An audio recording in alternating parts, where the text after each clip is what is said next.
So apparently, there's been recent conversations that nobody's playing Exoprimal. I think there's a valid reason, and this guy has the answers apparently. Like no other. A spread of delicious food, some of your favorites, combinations you've only dreamed of.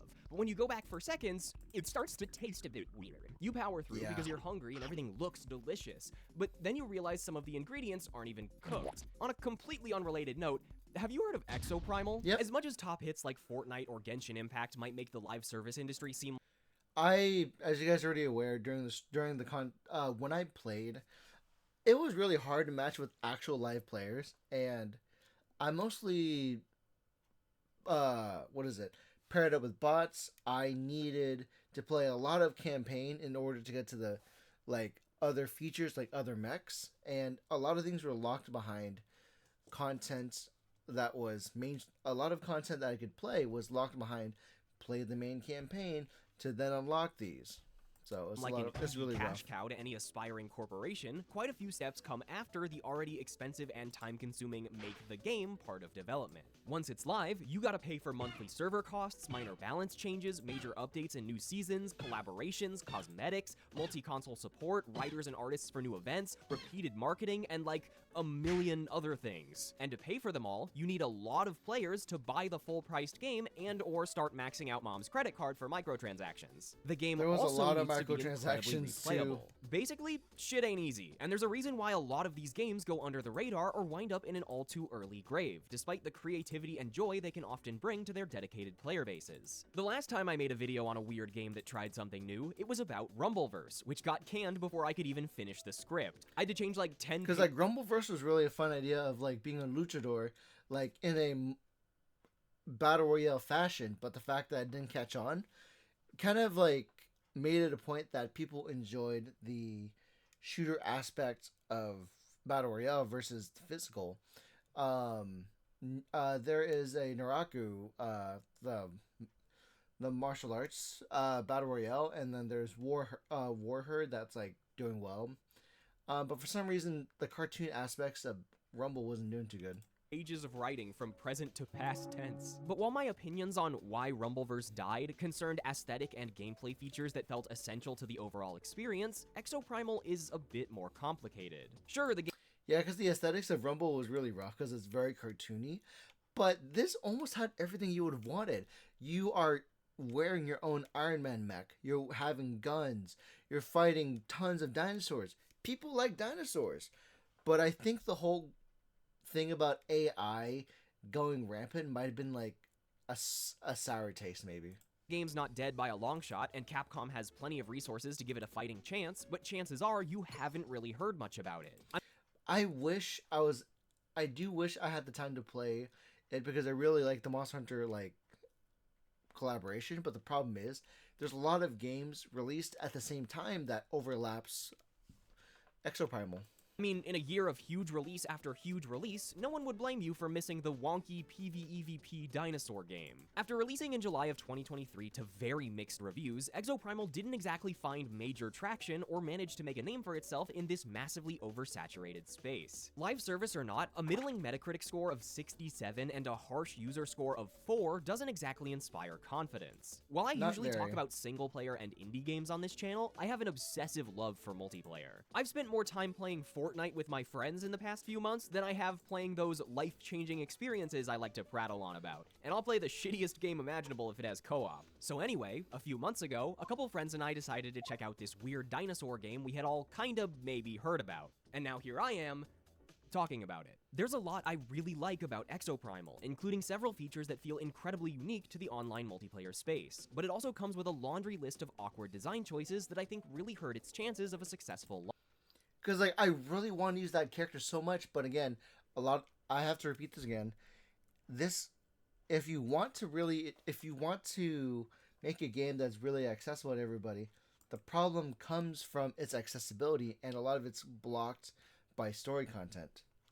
Launch, and make the current experience a bit of a hard sell in the already exhausting and time-consuming world of live service. That's never happened to me before, that death, but sure. Alright, here's how Exoprimal works. You select an exosuit from whichever role suits your fancy before the match begins, but you can also switch mid-match, even while you're still alive. Assault That is Skyride's a really cool mix of the ability to switch mid-match depending on your situation is very crucial. You can't do that with Overwatch or Paladins or Smite. I liked it. I like that. And every mech suit had its own armor set. But there is repetitive like enemies to be held.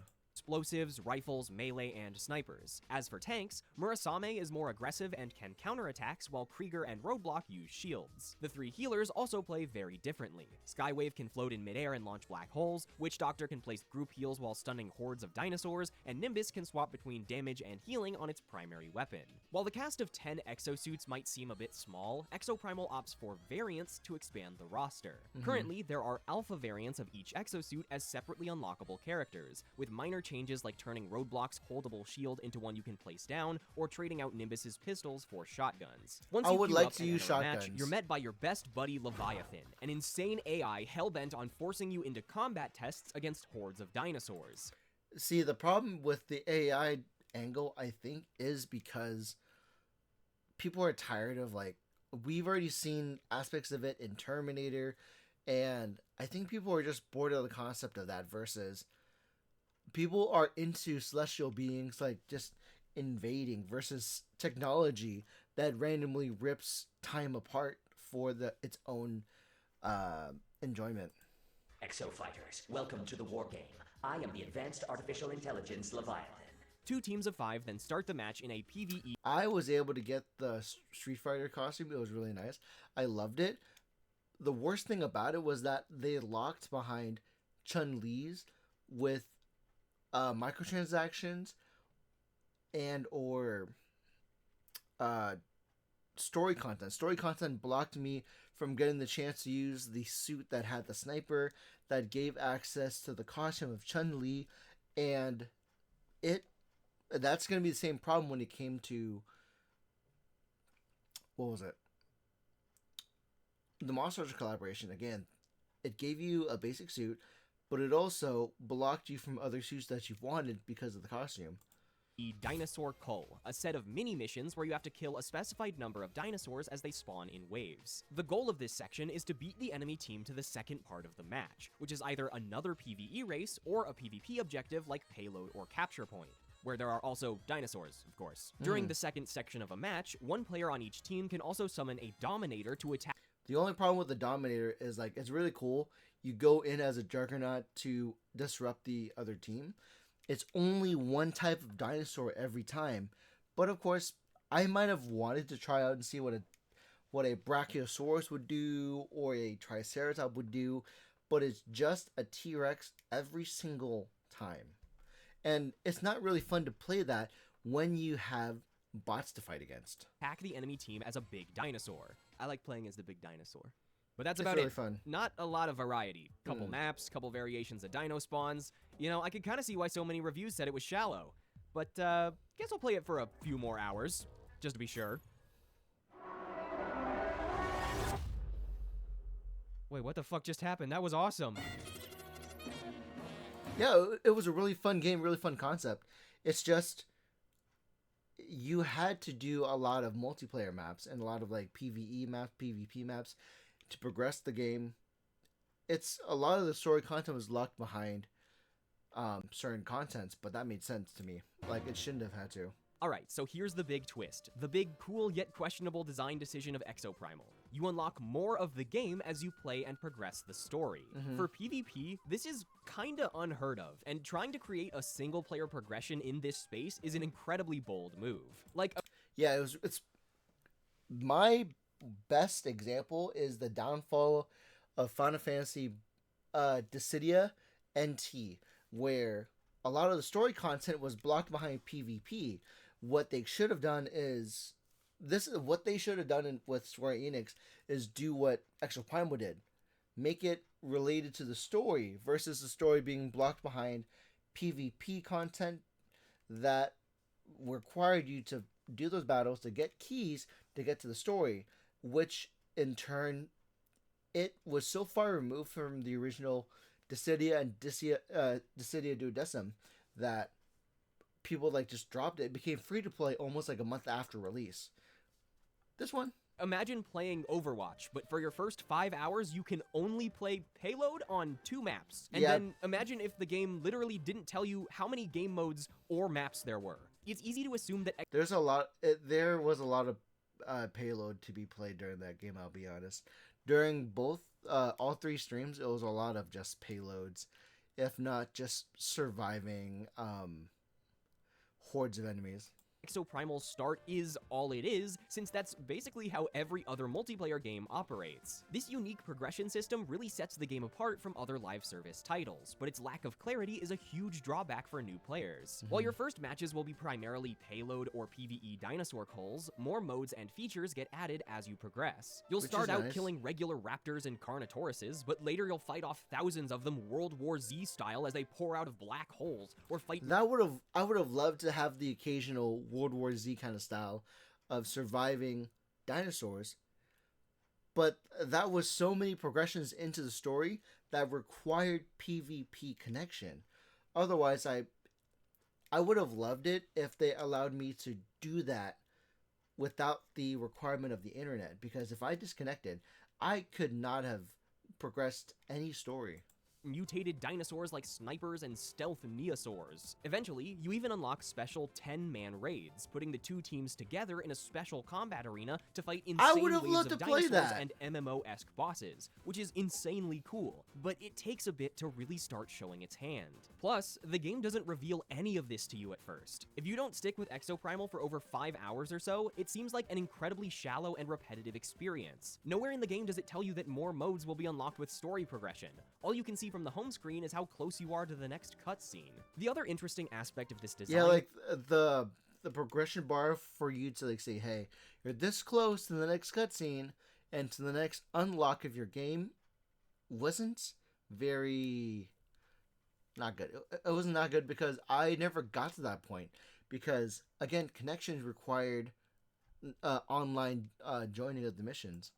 Is how the story is woven into every part of the game, from the main menu to the mission unlocks to the missions themselves. In the hub menus, characters will react to recent story cutscenes with unique lines of dialogue or even change appearance based on a few specific events, which is a really cute detail. Every big raid mission ties into the game's overarching story, with cutscenes integrated into the missions themselves that make them feel like you're playing out a little single-player adventure. I think this system is really neat. Multiplayer storytelling is usually boiled down to disconnected lore, stories and animations outside of the game, with a handful of character voice lines hinting at whatever's supposed to be going on in the world you're playing in.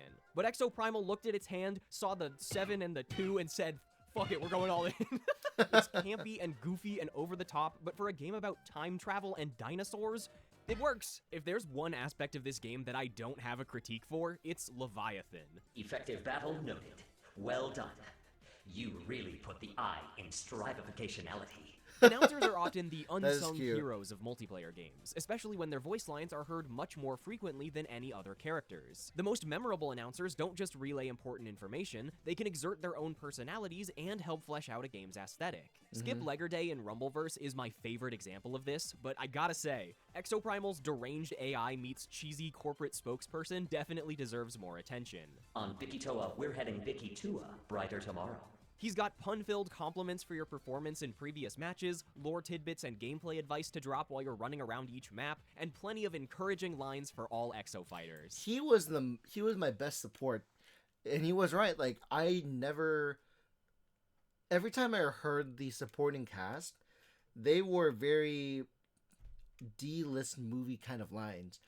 But the one person that you kept hearing was the announcer, the AI. Leviathan was your best friend to like break the ice to where you suffer like a battle royale and you're like, the heck you're saying? It throws you off, which is a nice pacing perspective for me. The stream of raptors pouring across the dam is reminiscent of the thunderous cascade of the famed Niagara Falls.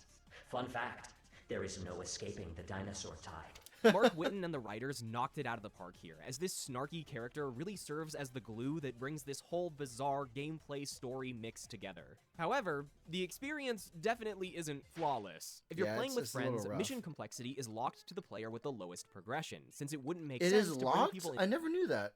into story missions they don't have context for. If you're playing Exoprimal by yourself or with the same group, this shouldn't be a problem, and I assume the progression speed is decent, but as I introduced multiple new friends to the game, I got a little tired of repeatedly playing the early missions while also not getting to progress my own story cutscenes. Oh, now, that sucks. I mean, I understand to where, like, it follows the progression of the lowest level character, but it just makes it a point to where it would definitely deter older, higher level players that are trying to progress their story, where you're better off either you have to commit a squad to progress the story, otherwise you can't reintroduce them until after you've completed your own campaign, and that drags so much. If problems only stemmed from playing with friends, it wouldn't be that big of a deal, but nothing is ever that simple when it comes to Exoprimal. Because the wider variety of missions are unlocked as you progress the game, if you get placed with even one new player on your team or the enemies, over, which is completely out of your control, that just sucks. The fact that you start over your story progression, like, until you leave that party every time. Doesn't matter if you've already beaten the game, you are forced into an earlier mission. Certain maps or mission types showing up a bit more than others wouldn't be that big of an issue if there wasn't a considerable difference in difficulty. Well, after rolling credits, my general experience still varies greatly. One night, I queued into the beginner payload match where I can kill the dinosaurs with my eyes closed 3 times in a row, and the next night, I was playing with high-level players on new map variants with dino spawns that were much more engaging. I've heard there's a lava map, and I've seen it in the trailer, but I still haven't played on it. This is also where player count, or lack thereof, comes into play. If there were plenty of new players at all times to onboard together, veteran players would be able to play the more difficult missions much more consistently. But instead, when you queue up for a quick match, who knows what you're in for? Could be a fun... Yeah, because you never know who you're queuing up with, because either you end up with just a team full of bots, or one overpowered Murasame, or like the dual wielding gun guy. But you never get a chance to really like explore other options, because when you're solo queuing, you really never know whose game you're joining. Capture point sesh, or a purely co-op raid, or it could be the Magnum mission. There's this one story mission, second half PvP by the way, that has both an unskippable cutscene and several moments where nothing happens as you wait for Magnum to walk around the map. It is so boring that I consistently see players dodge as soon as they notice which one it is. Oh yeah, no lever penalty by the way. Where's our team? What? Where's my team? They're just leaving left and right. 3 bots? Yeah, the fact that you can just like instantly like I wish there was a penalty. Sometimes I feel penalties are deserved, because like it just ruins the flow, man. Like if you leave in the middle of it and you're like relying on like several characters, it just throws off the party immediately, to where sometimes the AI aren't as smart as actual players. And when you're a game that's focused on multiplayer, to rely on a bot is almost like sometimes giving the gun to the rookie. You don't know when they're going to fire, and you don't know if they're going to fire at the right one. The basics are out of the way. It's time for me to start going critical analytical mode on the gameplay. Oh, that rhymes. To be clear, I have no issues with the cosmetics in this game, as they're pretty standard for a premium title. Loot boxes that drop every account level like the original Overwatch, skins that can be purchased with grindable currency, and battle passes. Whatever. The real problem lies with the gameplay progression of this full-priced AAA release. If the only piece of the puzzle I showed you was the progression system, you might think Exoprimal is either a PvE-only game like Deep Rock, or a completely free-to-play title looking to goad players into a spend money to skip the grind type deal. But instead, it's just fucking weird, despite being a PvP game. Exoprimal has permanent progression unlocks. Every exosuit can equip 3 modules to improve their abilities in combat. Basic modules are unlocked by increasing your account level, but suit-specific modules are unlocked by increasing your level on that exosuit. Yeah, so like that's one of the worst parts about it, because they think that it makes, well, they know they are right when they're forcing you to play the game more by saying, hey, if you want to get the Sigma level version of your base character, you have to level up the base character to understand what you can do with the new character. But then the problem is, by the time you get to the new character, it's a different weapon set compared to the original. Like there's a crossbow guy, and when you fight with a crossbow guy long enough, you're gonna get used to the crossbow. But he has a grenade launcher. You're not. You get thrown into a level 1 character that has a gun you're not familiar with. The coins required to buy and upgrade these are pretty easy to come by, so you won't really have an issue there, but they're also the same coins used to buy cosmetics. The shitty part about this system is that it doesn't feel related to monetization. While you can pay to unlock alpha exosuits early, you can't buy coins or experience boosts. You still have to level the suits by playing to make them stronger. Most PvP games don't include this type of progression It's a unless little they're rough, evil yeah. demon mobile games, because it can create an uneven playing field, with certain exosuits feeling very underpowered until you unlock their key modules. These can be huge benefits. I'm talking larger ammo reserves, self-healing, additional ability charges, and so on. I just don't fucking get it. It can already be discouraging to play a character you aren't familiar with in a PvP game, but exosuits being inherently weaker until you level them up dissuades you from trying new playstyles. It would really help if like it definitely the progression is a problem to where you would have to almost like start off at extremely low like rankings again. Imagine you grinding out the alpha character for 20 levels and you're getting really good, and by the time you unlock the sigma level, you go to level 1 and it's at its weakest when you're at a level of mastery so high. It just like it ruins it sometimes. Like it's just like it throws you off, if you will.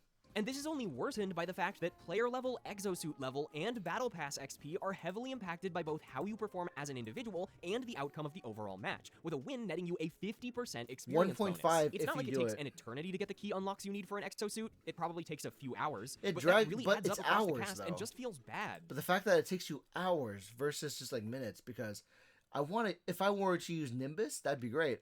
I would have to dedicate my entire time just to be a Nimbus only player.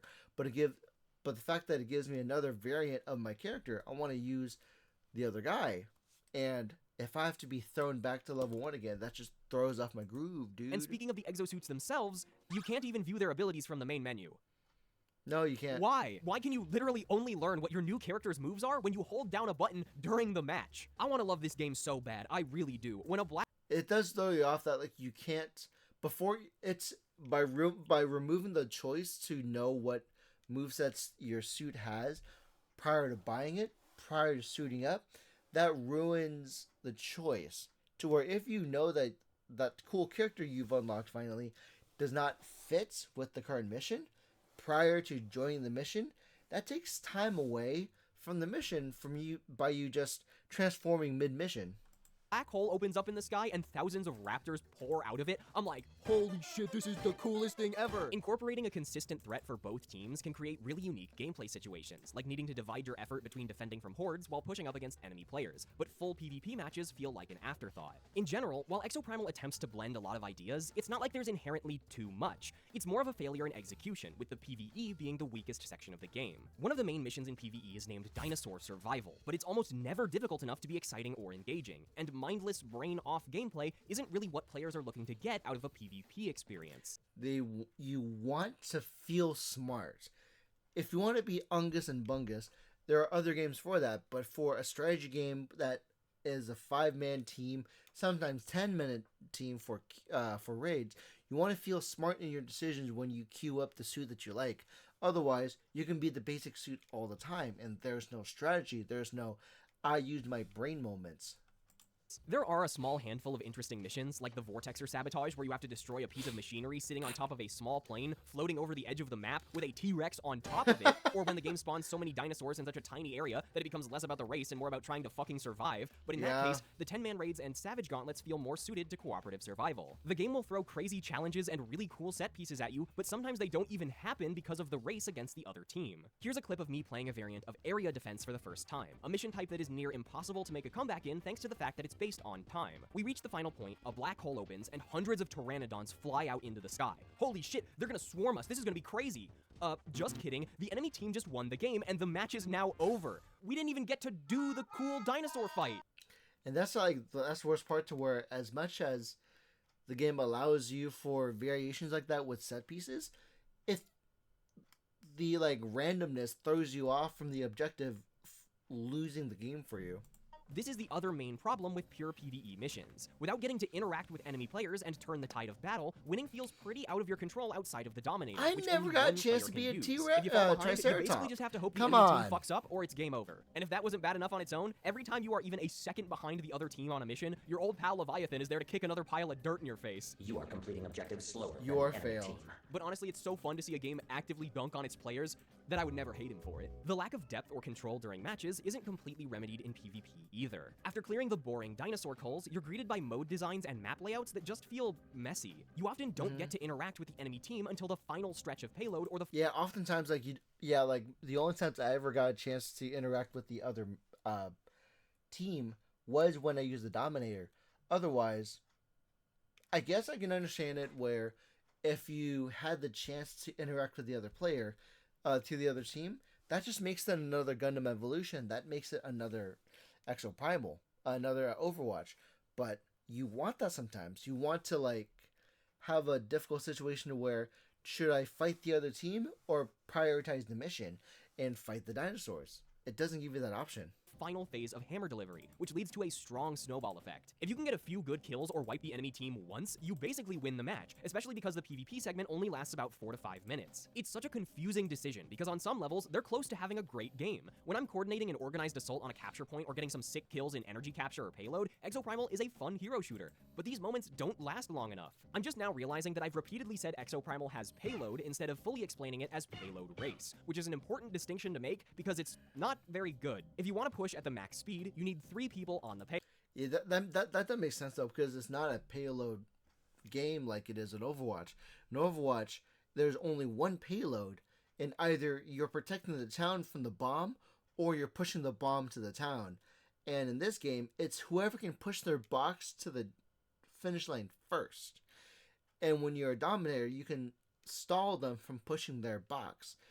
It's not a great type of racing system when you can't physically get in the way, other than just being a Dominator. Payload. If the maps were designed better, there could be an ebb and flow of combat as the payloads leave cover or drive alongside each other. But since they only meet at the end, 2 people can go risk it to fight the other team if they want, while the other 3 are stuck with more dinosaur duty. I really wish Exoprimal would have fleshed out its unique PvP opportunities instead of having 2/3 of the match focus on gaining a slight advantage, because it's much more engaging to work as a team against enemy players and the dinosaur threat simultaneously. It would make learning the maps feel more important, and make choosing your characters and modules based on the map and game mode more integral to success. Like if it was just Overwatch, but a T-Rex shows up and beats the shit out of both teams. That would be That'd pretty cool. The mode introduced in Season 2 really emphasizes the issue with match structure. Escape puts all 10 players on the same team, tasking them with capturing 6 points around the map to earn stat boosts before surviving an insane onslaught of dinosaurs during the escape countdown. It's fun, but instead of being its own game mode, it's the back half of a regular PvE match, meaning you have to play Dinosaur Call against the other team, which literally serves no purpose once you're put together. Now, after I've said all this, you might go, oh, I'll just... Definitely the shuffling of... there is a problem when you shuffle multiple game modes and you throw off the momentum, where you should probably start off as like a 10-man team, and then let's betray each other at the very end, or you fight each other and then force them to begrudgingly like be a team. The pacing of the type of games allowed is a problem. Queue PvP then. But in addition to PvE matches being required to progress the story and unlock more content, you get a 20% XP boost by queuing random. Also, you can't specifically queue for any type of content, including raids or 10-man co-op. After you unlock them while progressing the story, it's a crapshoot on... I never, and like in the beginning hours, if you had the chance to play it, the majority, when I looked at the negative reviews, most people never made it past 4 hours, 6 hours. And this mode, I never got a chance to experience within my like 4 hours, 5 hours of gameplay, because a lot of that buffer time came from waiting for people to queue in without me playing with bots. Like, that's a queuing issue too. Whether or not you'll fight the epic Neo T-Rex again, or fall asleep playing the little baby dinosaur culls from the early tutorial missions. I'm about to talk about one of my favorite parts of the game, and I can't even lead into it positively. Alright, I'm sorry, Exoprimal. I'm gonna be nice to you now and talk about raids. Because they are integrated into the regular mission queue, they're a complete surprise when they do happen, which makes the initial playthrough of Exoprimal unlike anything I've seen in a PvP game before. You get dropped in what looks like a normal dinosaur cull before being interrupted as Leviathan initiates a special combat test. Yeah, the throwing all 10 interruptions players are on the fun. same team and summoning insane waves of dinosaurs with moving I walls wish and I can floors, play or that. unique bosses with MMO raid-esque attacks and hazards. These are super fun and will definitely be the highlight for most casual players. The Neo T-Rex forces you to hide behind walls or jump between platforms to avoid a rising poison floor. Durbin fires waves of lasers you have to weave through and targeted airstrikes that keep you constantly moving and dodging the paths of other players, and the final mission makes everyone work together in a cheesy battle that feels straight out of an anime RPG. However, there aren't exactly a lot of them, and their repeated usage as endgame content feels pretty underwhelming. Once you beat the game, you unlock the Savage Gauntlet, a difficult mission that rotates every week, but for some fucking reason is only available on weekends. 3 Sorry, days. babe. Well, that Can't do makes dinner on sense. Saturday. New trial just dropped. In theory, it's not a horrible idea to have limited rotating modes and content, but that's if you're like Fortnite and you're patching guns and maps and modes just about every week, but there's not enough content in Exoprimal to warrant the live service route. The Savage Gauntlet could be a great source of challenging endgame content to keep players interested.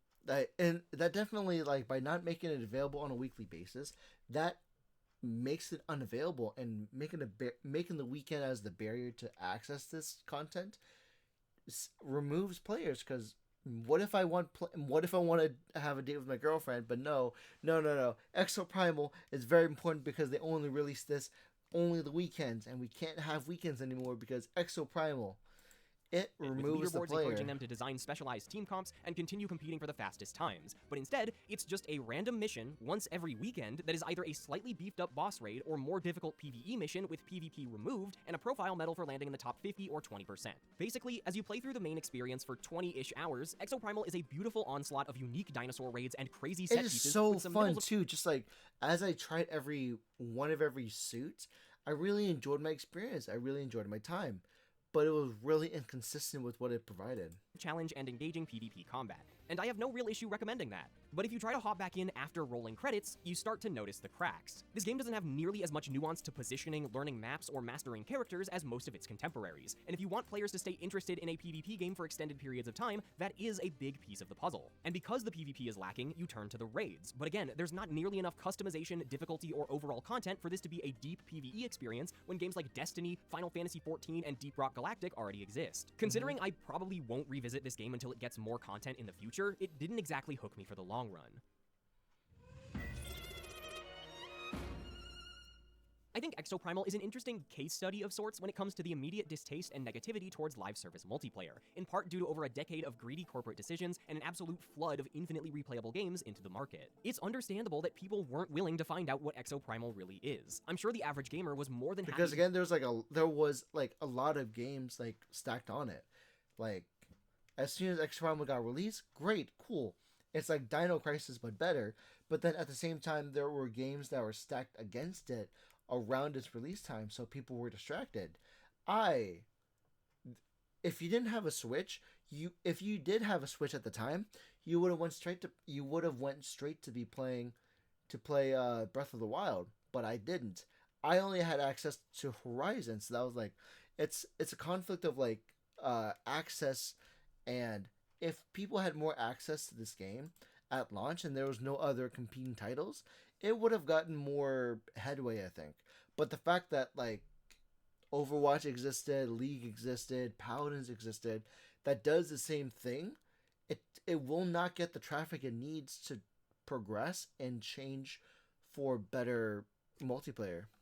to dismiss it as another failed cash grab, let alone play it for more than a few hours to find the nuggets of gold hidden beneath the simplistic gameplay loop. Exoprimal, I give it a 0 out of 10. Trying to make me sign into a Capcom ID on a secondary device in order to play. Fuck them, 0 out of 10. I would hold off on the profanity though, because hey, we're coming at an age to where rather than relying on Google sign-ins or Facebook sign-ins, they want you to have an account that like it's a branching network.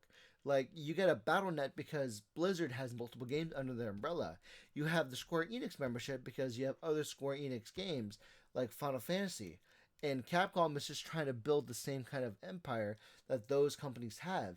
If you're being rude to these companies because they're jumping on the trend, then you're not understanding the ecosystem.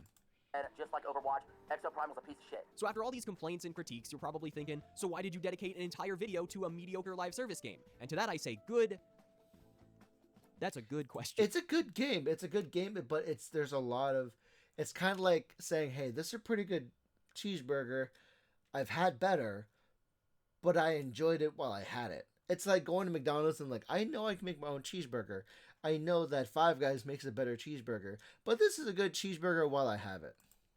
Sure, I wanted to complain about all the features that frustrate me, but I don't think that's an interesting enough angle for a whole video. It's because, like most games, it's clear that a lot of very passionate people put a lot of hours into making a really unique experience here. However, it turns out that making an online multiplayer game with seasons and content updates and battle passes requires lots of finesse. I would have loved to fight Rathlos. I would have loved to go into Street Fighter and you get like a demented version of Bison as a Street Fighter character to fight Bison.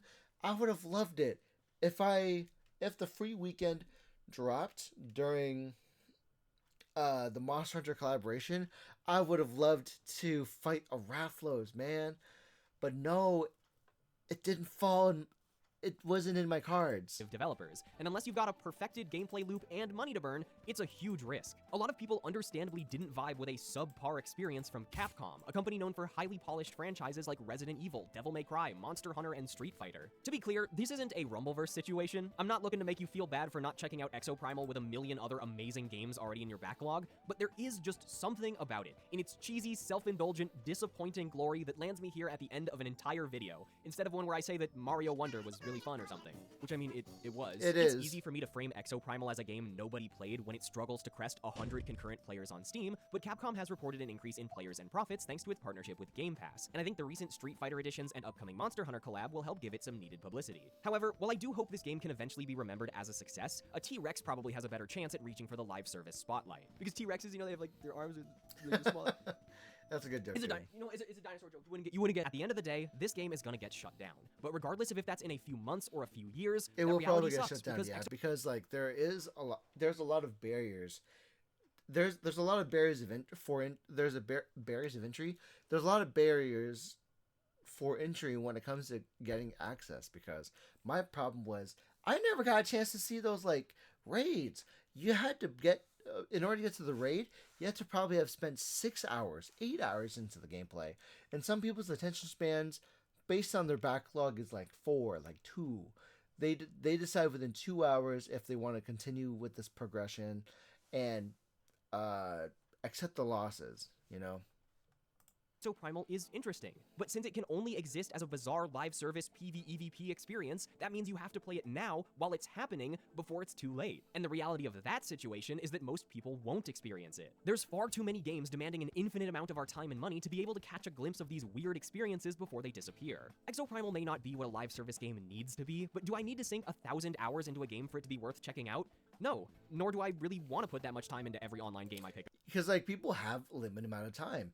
You need to make the experience catching and immediate within like the early stages.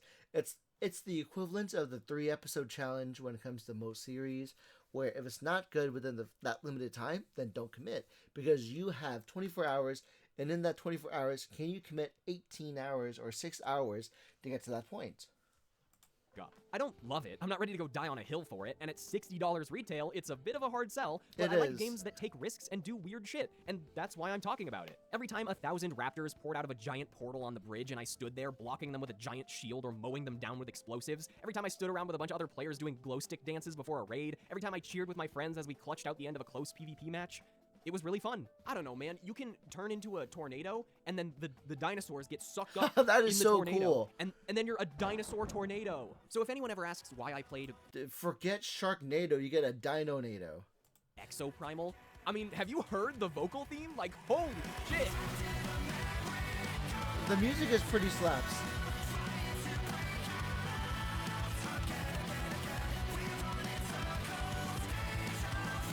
The music is pretty good for Exoprimal, man. Like, it slaps.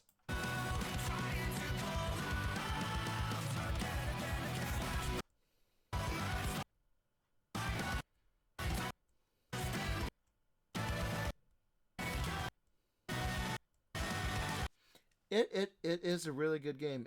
Like Extra Prime was a fun game to play with friends. Again, like I said in my review episode, which I'll probably link it.